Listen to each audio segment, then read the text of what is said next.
സ്ഥിരമായി നമ്മളിൽ പല ആളുകളും തെറ്റായി ഉപയോഗിക്കാറുള്ള മറ്റൊരു പദമാണ് കലാം എന്നുള്ളത്. അന കലാം, ഇൻത കലാം, ലേഷ് ഇൻത മാഫി കലാം, ഇങ്ങനെയൊക്കെ. യഥാർത്ഥത്തിൽ ഞാൻ പറഞ്ഞു എന്നതിന് അന ഗിൽത്ത് എന്നാണ് പറയുക. എന്ത ഗിൽത്ത് എന്ന് പറഞ്ഞാൽ നീ പറഞ്ഞു.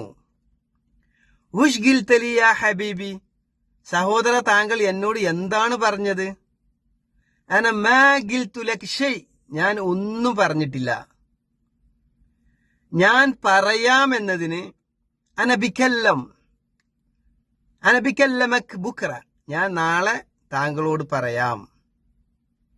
ഞാൻ ഇന്നലെ പറഞ്ഞിരുന്നു എന്നതിന് അനഗുൽതു ലക് മിൻ അംസ്, അനകല്ലംതു ലക് മിൻ അംസ് എന്നാണ് പറയേണ്ടത്. വീണ്ടും കാണാം മറ്റൊരു വീഡിയോയുമായി.